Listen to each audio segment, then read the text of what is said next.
Hello, I hope y'all are having a good day. We are starting lesson 3, so let's review. We have finished reading chapter 1 of The Giver. We've been making inferences about Jonas's community based on character interactions in the text. So, to recap, there was a conversation that Jonas had with his mother and his father and his sister, and they went through and shared their feelings, like that prominent or dominant feeling that they had, where the sister went, and then the father went, the mother went, and Jonas went. And at the end of chapter 1, they told Jonas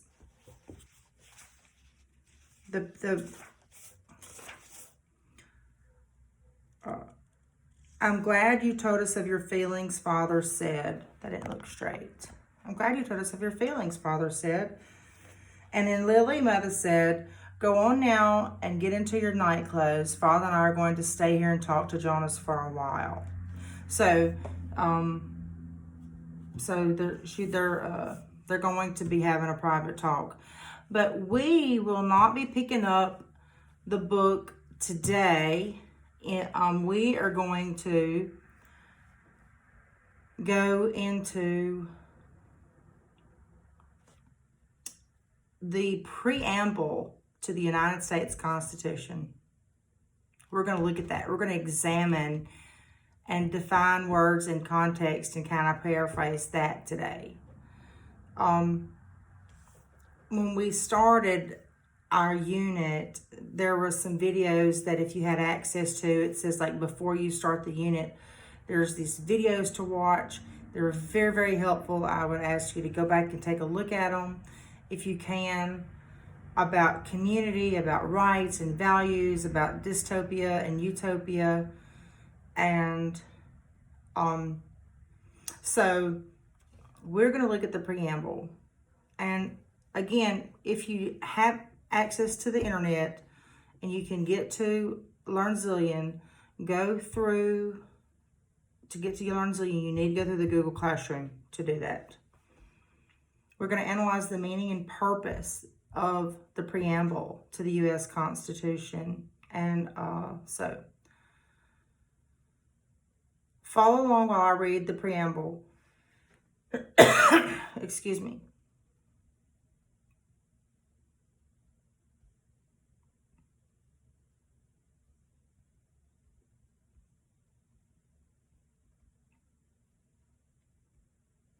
You would know it's not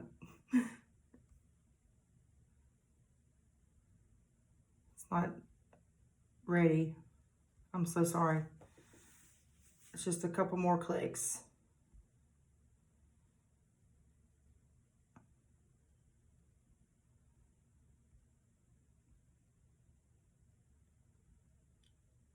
Okay.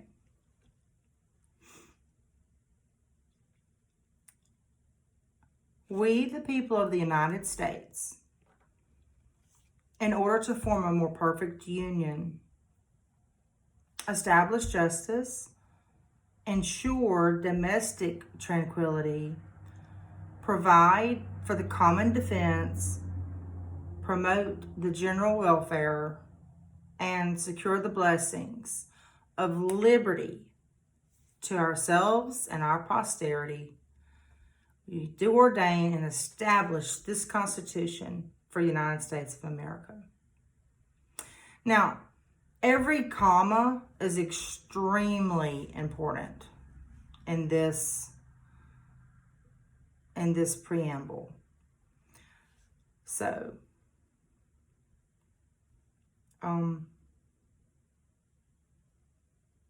just a sec.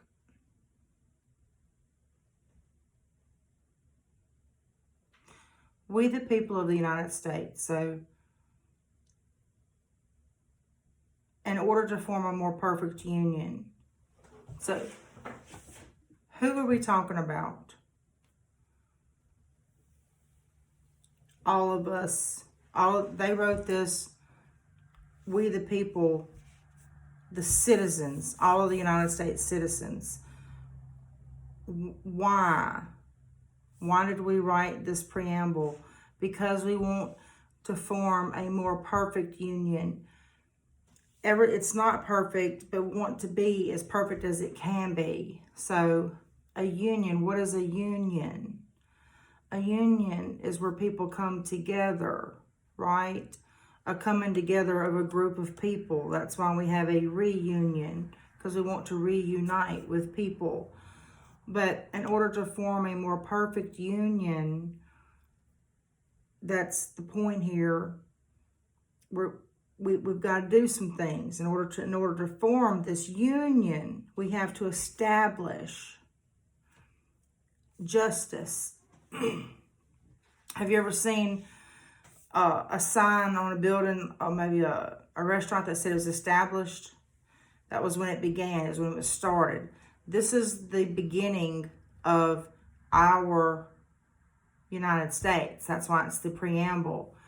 The Constitution is the foundation. It is the founding papers of, this is what we base our everything on. Okay? But we the people, we for the citizens of the United States, in order for us to form a more perfect union, a coming together of a group of people, we want to establish justice. Justice where, you know, people are treated right, where there's law and order. Justice is served, right? We have to establish justice. So you have to have punishment for crimes. You have to have laws. We have to be able to establish justice. We want to ensure domestic tranquility. Ensure is to make sure. Domestic is home. Have you ever heard of domestic abuse?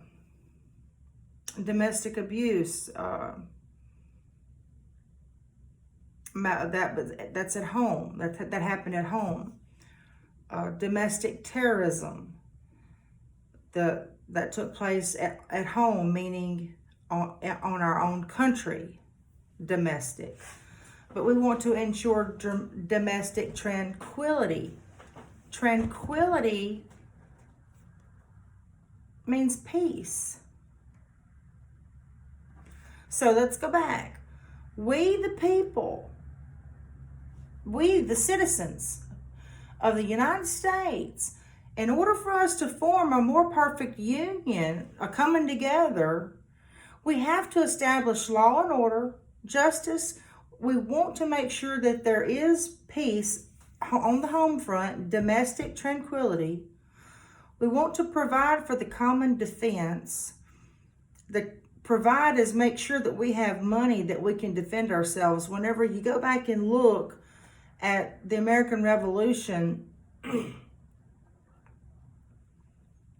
they didn't really have the money to pay to defend themselves.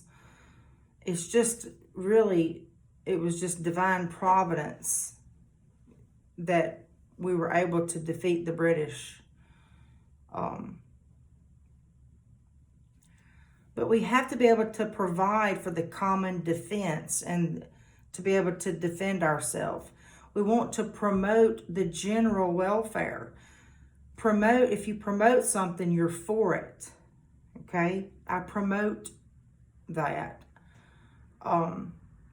General would be for everyone around, everyone involved, like the citizens. The general welfare would be the well-being. If you basically, in our country, what that looks like today, if you can't provide for yourself financially, then you can apply for help from our government. And thank God we do have the funds, or at least we borrow, we take the funds, but there's money there to get with a medical card, food stamps. We have the government housing. Some of that has been abused. A lot of that's been abused over time and through the years, and a lot of it's been cut out. So that's a different story. I'm not here to have that conversation. The point is, we want to take care of our citizens. So that came from way back at the beginning, at the preamble. And it's important for you to know that, because you're not going to be 12, 13, 14 forever. And you need to hear this not only in the history class, but you need to know this in the English class, in the reading class. You need to be able to read and understand and break down these words and understand that this is important, because it's not just a part of your history, but this is a part of your present. This is the world that we still live in. So we, the people of the United States, in order to form a more perfect union, we've got to establish justice. We want to ensure domestic tranquility, establish justice, that's law and order, ensure that we have peace at home, that we're getting along with everyone here the best we can. Provide for the common defense. We don't want people attacking us from abroad. Okay, that's why people believe in the wall, the borders. We want to promote the general welfare so that we can be taken care of, at least for, we want our basic things to be taken care of, basic level of living, okay? And secure the blessings of liberty. Blessings of liberty. Liberty means freedom. That's to ourselves and to our posterity. That's our children and our children's children and our children's children's children. And we do ordain. And when we ordain this, it's like, this is official. And we establish this Constitution for the United States of America. That's the preamble of the United States, of the Constitution. So it's not really hard to understand when you break it down. And I just wanted to kind of have the conversation. If you want to go back and listen to it again, you can. But go through and fill out the forms that are there, and just go back, go fill those out. Those are really, really good to do. And then so you'll do that on your own time, and then I'm going to go back to the Learn Zillion.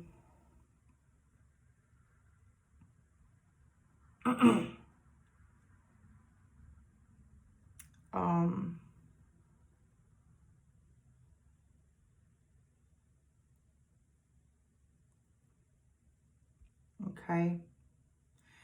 And then there's some questions that I have for you. That's card 8 of 10. What makes an ideal society? Like, an ideal would be a perfect scenario. What do you think would be really awesome if you were to live in your world? What would be a really, really cool way of living? And how much should the government be able to control people, society, for the benefit of the greater good? For instance, like wearing masks. The governor came on 2 or 3 days ago, or last week, whatever, and said, starting Monday, everyone's got to wear a mask in the state of Louisiana if you're going to be in public, and it's for the greater good.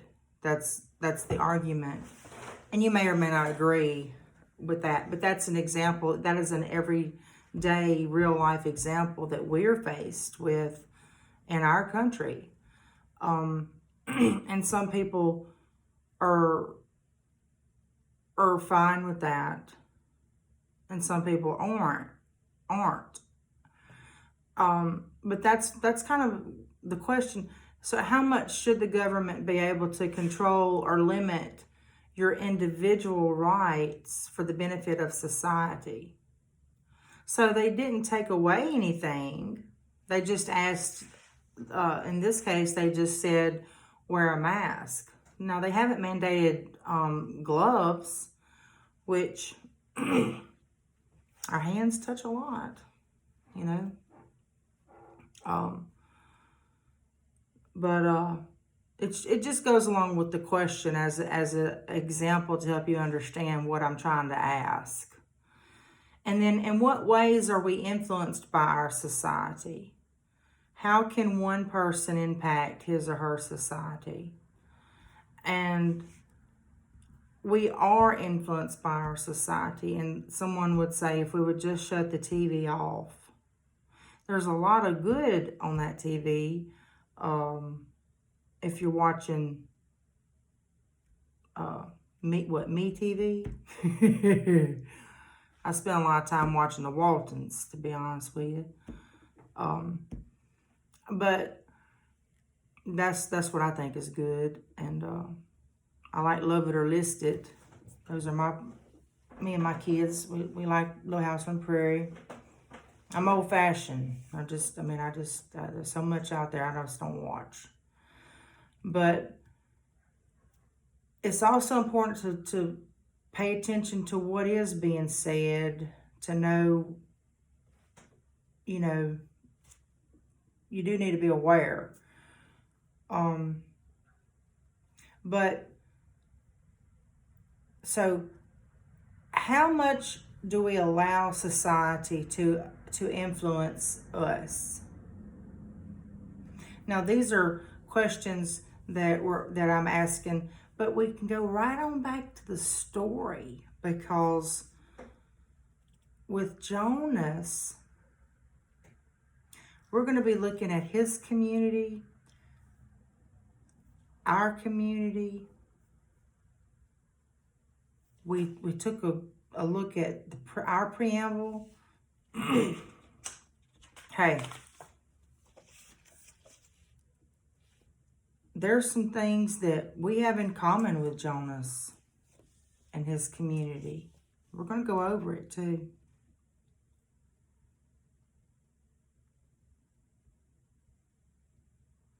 I'm gonna do that right now. Jonas, they value fairness. How do we know that? In their family unit, everybody gets a male and a female. That seems pretty fair.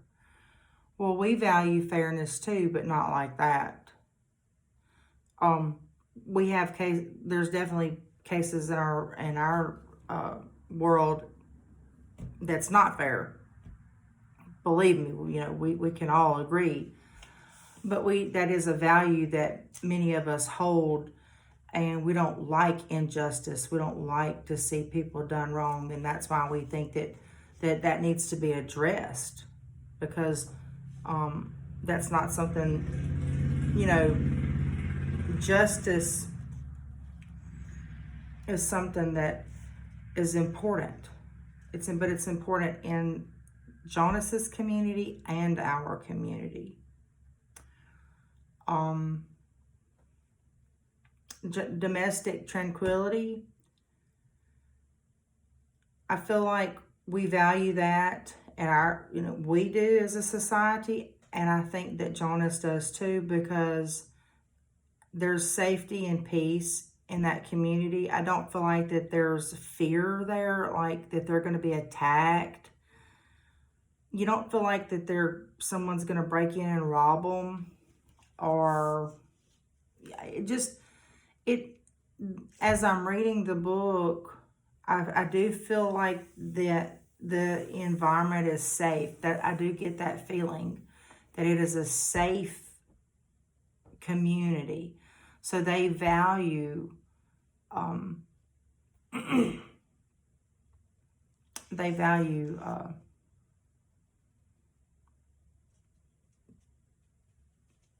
with the I took the notes, but I don't have the, I'm sorry. They value peace, tranquility. And I think that they're very caring also, and we value that. The common welfare, that will be where we care for those, and we have things that people can get food stamps if they need them, citizens can, and there's help out there available for our, through the government assistance, through our state, which is a blessing to so many. And in Jonas's community, for the newborns, there's the nurturers who watch over those newborns. Now, it seems a little weird how all that kind of takes place, and I guess we'll find out more as we read, but they are taken care of. And like Jonas's father is a nurturer, and he's very, you can tell he really enjoys what he does. So they're a caring society. So that those values are the same.